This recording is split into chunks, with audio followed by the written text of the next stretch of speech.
All right, man, guys. Today's Monday, and I'm just super duper tired from work. But nevertheless, I'm gonna be going through some news. And for today's news, there's gonna be more geopolitical stuff. As because Biden basically said some stuff yesterday via a press conference, going through some possible um, military action that might be happening in the next few months or so. We do not know. But anyway, yeah, without further ado, let's cover some news today. All right, so let's of course start with this, which is Biden says US would intervene militarily if China invaded Taiwan. So I'm pretty sure that everyone already sort of at least have a base understanding of the whole China and Taiwan situation and how Taiwan basically is a self-proclaimed democratic island and such, whereas China have this whole one China policy. And as much as Biden do wants to go with the whole one China policy, which is why Biden basically said that it's fine, it's cool that we're gonna be going with the one China policy, but if China were to actually invade Taiwan, then that's going to be a different situation because that's going to be the same as what Russia is doing to Ukraine, and Biden is saying that US would actually intervene with this. So what he said was that's the commitment we made. So I'm not really sure if that's really the right move. But of course, prior to this, Biden actually made comments saying that they'll be sending in special forces over to Ukraine.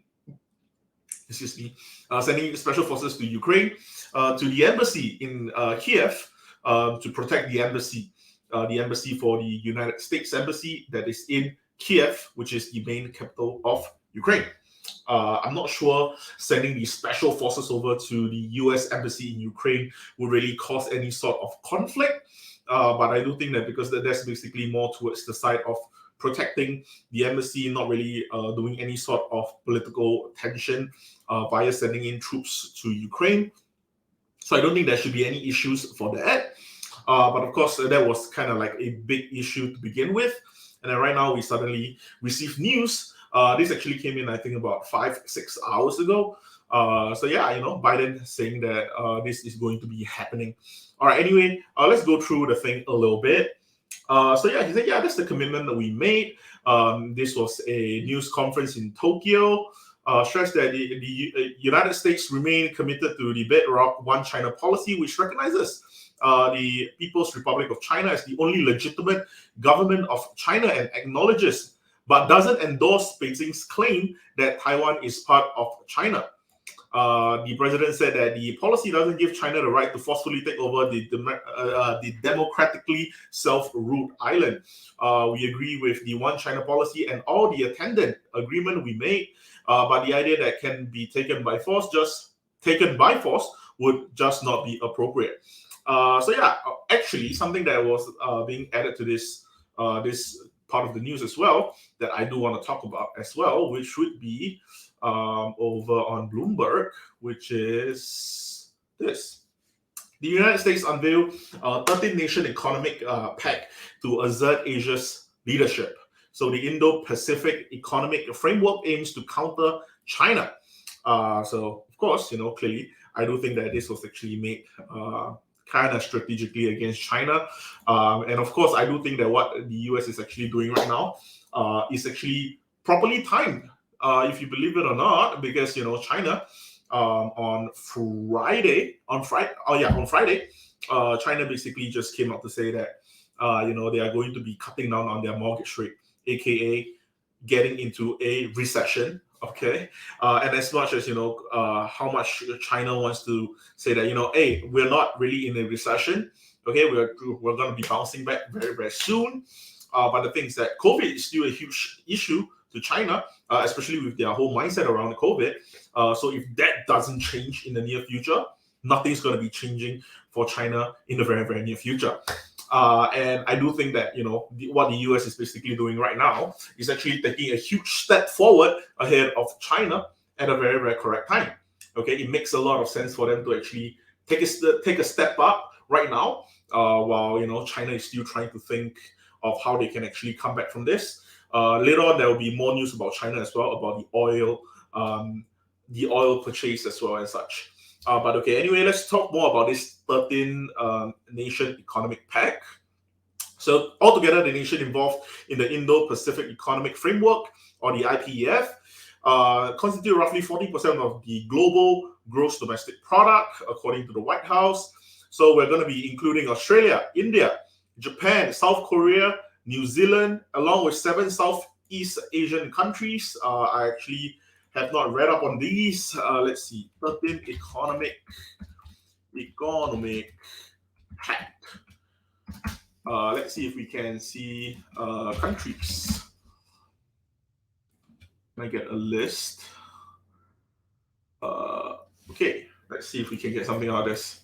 Okay, so apparently we got. Oh, Singapore is in here as well. Okay, man, come on, man. Oh wait, hold on. This is regional comprehensive. I don't think this is the one. Let me just do Indo Pacific. Bloomberg. Is this gonna be the same one? I think this is the same one. They did not actually include it in here. I don't think. Okay, you know what? Let's just go through it to see if they actually include it here. The United States deeply invested in the Indo Pacific. Let's see. Engaged Asia on economic matters since former President Donald Trump in 2017 withdrew from the Trans-Pacific Partnership Agreement negotiated under the Obama administration. Unlike that trade deal, the new framework doesn't include any tariff reduction, and it's unclear which part are binding, making it hard to quantify the economic benefits. Framework is intended to advance resilience, sustainability, inclusiveness, economic growth, fairness, and competitiveness for our economies. Okay. Through this initiative, we aim to contribute to cooperation, stability, prosperity, development, and peace within the region. A lot of HR statements. Sullivan, okay, said that the 13 founding countries would develop criteria for other members to join, including potentially China. Okay, I want to be clear that the framework will be open to others who wish to join in the future if they sign up and meet the goals and work to achieve those goals. All right, so I do think that, in the future, I don't think China is going to be joining this framework anytime soon, unless if, something actually changes and China is really in need to join forces with all the other countries that's actually inside of this 13 Indo-Pacific Pact.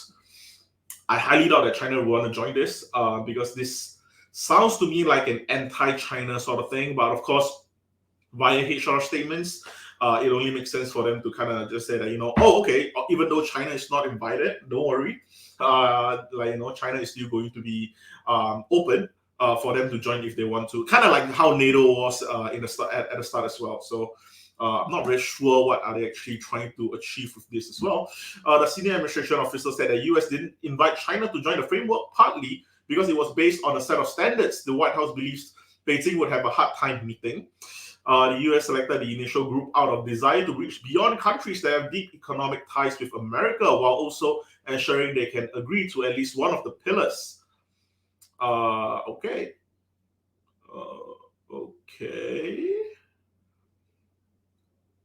Oh, okay, great. It's over here. The US offer to keep the framework open to China has been demanded in particular by countries in Southeast Asia. Brunei, Indonesia, Malaysia, Philippines, Singapore, Thailand, Vietnam ended up participating in the framework. So that's great. Simple as it. I do think that it's going to be slightly all right. However, because Singapore is kind of always on the fence on a lot of things, and let's be honest, as a small country ourselves, we wouldn't want to be offending someone as big as China either. So I'm pretty sure our own country leaders knows to do better than anything. All right. Anyway, that's all that we have for the whole 13 Indo-Pacific Pact. Let's move on to other Chinese news. China spends more than others to help favored industry, report finds. State-directed funds, cheap loans, and incentives surpass those of other major economies. So China spends much more in helping favored industry with state-directed funds, blah, blah, blah. Studies to be published by the Center of Strategic and International Studies on Monday backing of his company amounted to at least 1.73% of his gross domestic product in 2019. The dollar term is more than $248 billion based on the market exchange rates. Let's see.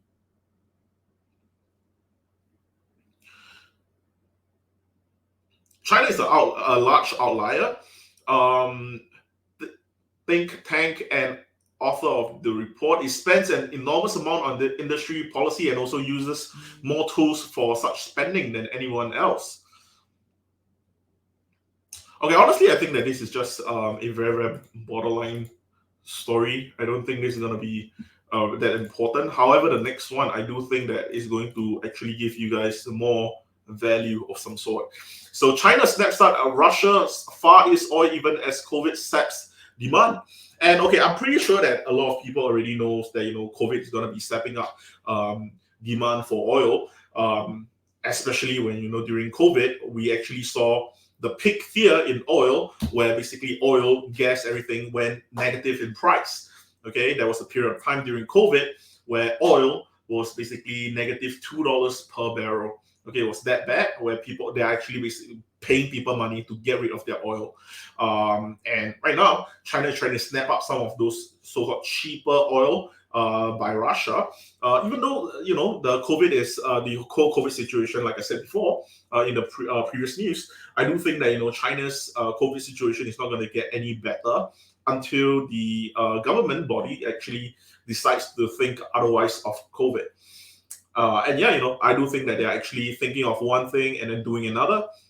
As much as they think that COVID is very important for us to actually get rid of. A zero COVID policy is definitely going to be needed. Whereas on the other side, they're actually buying up oil, where with the amount of COVID that's going to be continuously happening, factories are not going to be open. Okay, and there's not going to be as much cars on the road, and there's going to be a lot lesser demand for those oil in general for the entire country.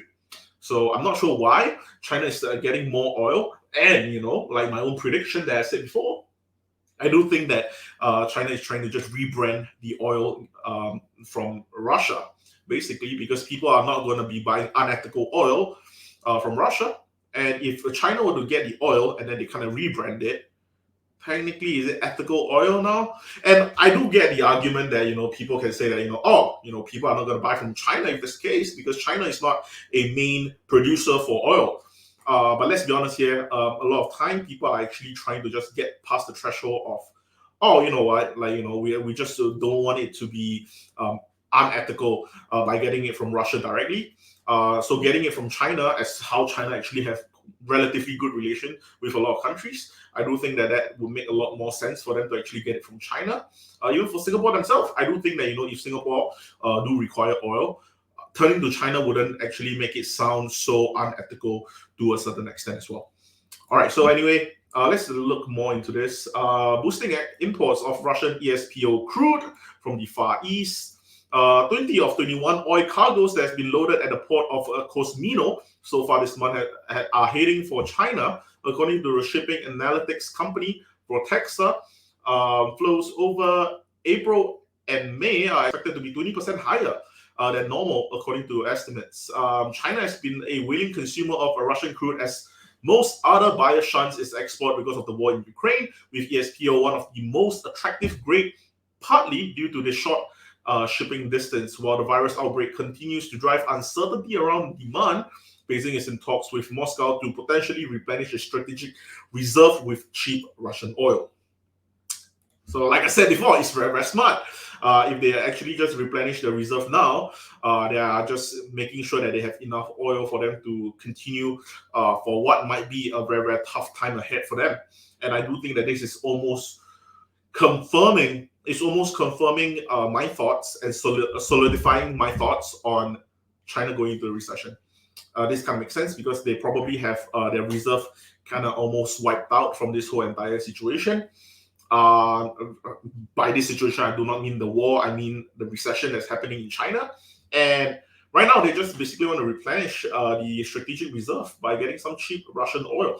Be it they actually sell it, or be it they rebrand it as Chinese oil or anything. That aside, just getting the oil in first, I think that makes sense. And let's just say like 8 years down the road or whatever it is, people kind of just forget about the fact that Russian oil are so-called unethical oil whatsoever. China can basically just come back and just be like, oh, you know what, we need money and we don't really need as much oil because we are actually going to clean energy in the next 8 years, 10 years, 20 years, I don't know. They might start selling their reserve oil, and that's it's almost kind of like a trading, like a trade for China. And I think this kind of makes sense for China. So pretty smart, I guess. But of course, there's going to be a lot of people who are going to be speculating on if this is even going to be the case or not. So China's seaborne crude import from Russia's Far East are picking up strongly. That's after ESPO, a favorite spot grade among Chinese refiners, fell into deep discount compared with the other sweet barrels, and as other regular buyers pulled back from purchases. All right, so enough about Chinese oil. Let's get back. Oh, okay, this is cool. Okay, China's Wang Yi says U.S. Indo Pacific strategy doomed to fail. All right, so the foreign minister, which is Wang Yi, said that the whole Indo Pacific is going to be doomed to fail, making his remarks while Biden is in the region to increase engagement with his ally and counter China's rise and influence. Facts will prove that the so-called Indo Pacific strategy is essentially a strategy for creating division, a strategy for inciting confrontation, and a strategy for destroying peace. And honestly, like I said before, I do think that what Wang Yi said here is effectively truth, in my opinion, as well. I do think that basically that's what US is trying to do. As much as they want to try to, stuff in all the HR statements in there, that's beside the point. But I do think that the Indo-Pacific strategy as a whole is definitely going to be causing a lot of division, especially with the 13 countries. Effectively putting the 13 countries against China as a whole, as much as they have this so-called clause to allow China to join if they want to, by meeting some criteria and also following so-called the conditions of the Indo-Pacific strategy. I do think that chances of China joining is very, very low. And yeah, it's basically exactly what Wang Yi is saying as well, inciting confrontation and a strategy for destroying peace. I wouldn't go as far to say that it's going to be destroying peace per se, but I do think that the part where it's creating division and also inciting confrontation is definitely true. All right. So, say a statement after Wang Yi met his Pakistani counterpart Bilawal Bhutto in Guangzhou Sunday. In his first trip to Asia as a U.S. president, Biden met with South Korean new elected Yoon Suk-yeol. He will join Japanese Prime Minister Fumio Kishida in Tokyo Monday, followed by a Quad summit with Japan, Australia, and India the next day. All right, so the pillars of the framework include clean energy, supply chain resilience, decarbonization and infrastructure, taxation, and anti-corruption. All right, so these are the 6 things, okay? Clean energy, honestly speaking, I do think that with this framework coming out, going towards clean energy, that means you're going to start to see possible new infrastructure plans to help convert towards clean energy for all the 13 countries as well. Next up is supply chain resilience. I do think that this is going to be helping out a lot because this is going to be boosting labor markets, or at least not boosting, but at least supporting the base labor market that you're actually having, which is a very, very tight labor market at the moment anyway. So that's going to be keeping up with the labor market, which is very, very good. But supply chain wise, in terms of materials, raw materials, commodities and such, that's going to be another issue. All right, decarbonization and infrastructure, I do think that that kind of work. And I don't know. I think that for China to join for the decarbonization and infrastructure might be a little bit harder. Taxation and anti-corruption, I don't want to say anything about that. So, all right, the US hasn't listed the initial countries that will be part of the IPEF agreement, but said more nations are expected to sign on in the months ahead.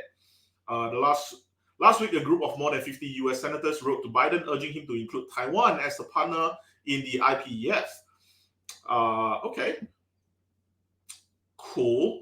The US strategy is under the banner of freedom and openness, but is keen to gang up and create small circles in attempt to contain China, which is what is said in the statement. So yeah, like I said before, I do think that that's kind of what they are trying to do, as much as they are trying to say that they are not doing that. I don't know, my own thoughts. All right, anyway, last news, we have to talk about 3 doses of Pfizer. COVID-19 vaccine 80% effective in young children, company says. So this actually just came up as we're going through the news. 3 shots were found effective in preventing symptomatic COVID-19 in children 6 months to 5 years, and early analysis of study data found. All right, so with Pfizer and BioNTech, COVID-19 vaccine were 80% effective. Many children has received at least some of their shots during the Omicron wave, suggesting that the 3-dose series worked well against the highly contagious variant after the efficacy of 2-dose produced mixed results. Let's see. We look forward to soon completing our submission to regulators globally with the hopes of making the vaccine available to young children as quickly as possible. Okay, I do not want to actually take sides on this whole entire 3-dose, 4-dose, possibly 5-dose in the future or whatever it is for the vaccine side of things. But as of now, I do think that we are starting to see a post-COVID-free environment in the whole world, actually, in the very, very near future. So I'm very, very happy to actually see this kind of news. Of course, this actually doesn't really change anything about this whole entire thing either. But let me just check PFE. Which is Pfizer. Okay, Pfizer did not really go up on this news either, because nothing has actually been through the FDA, which is the whole Food Drug Administration. After Pfizer actually go through the whole FDA regulation completion, if they actually go past the FDA approval, then of course that would most likely be possible. But right now, as of now, the FDA only allows 2-dose vaccine for children between 6 months to 5 years, as I remember. So right now they're just bringing up that the whole efficacy is going to be 80% or so for the 3rd dose. So there is a possibility that the FDA is going to be approving of that. But of course, if that were to happen, after that, then you also have Moderna's getting their permit for them to do so as well. So I do think that there's going to be some form of a vaccine play in the market in the very, very near future. Some people might be getting up some Pfizer in hopes that the FDA is going to be approving of the 3-dose. But at the same time, you do have to also take into consideration that the efficacy is only up to 80% for 3 doses, as compared to like 95% or something way higher than what we are actually expecting. So 80% is not exactly something that we are going to be very, very euphoric about. But nevertheless, it's still going to be good. It's still going to be considered as good news for the entire global health. Ultimately, we do want to try to fight for a zero COVID world instead of a zero COVID China. So yeah, I do think that that's going to be how it's going to be like in the next few weeks or even next few months. And now we're just basically just waiting for FDA to actually give us the proper go ahead for all the vaccines for the 3rd dose and such. All right, and finally, basically just the simple update on the stocks market. Futures are up, edges up after nearing bear market. And I do want to just plug in a little bit on this whole bear market situation. I do think that it's going to be a lot harder for a lot of people right now, especially if you look at your portfolio right now. I didn't want to make this into a separate video, but I probably will. But I do want to touch upon it a little bit on this video as well. I'm not sure if you guys are going to reach all the way to this video, but I do think that it is tough for everyone in the market, be it you guys are in tech stock, growth stock, blue chips, whatever company that you're actually in right now, chances are you're going to be bitten up quite badly. Even if you're in index funds and you have been DCAing your way through, and let's just say you started at the start of 2022, and right now you are all the way to the 5th month, and you have been DCAing regularly every 2 weeks or so, chances are you're still going to be down, okay? Because the market right now just don't want to go up. And because of that, chances are it's going to be a tough time for us to actually get up. But of course, stock futures going up because people are actually seeing the end of a bear market. But anyway, I'm not going to encourage people to sell, nor am I going to encourage people to buy the dip. Because honestly speaking, right now, I think we don't really have any clear catalysts of what's going to be happening in the near future. However, I do see a recession coming. So just hang tight a little bit, okay? Don't really try to buy the dip as fast as you can. Instead of you wanting to buy the dip, I feel that it's better for you to actually find some form of a catalyst of a rebound rather than just buying in right now, hoping to, cash out as quick as possible. But anyway, that's all I have for today. Thank you so much for watching, and I'll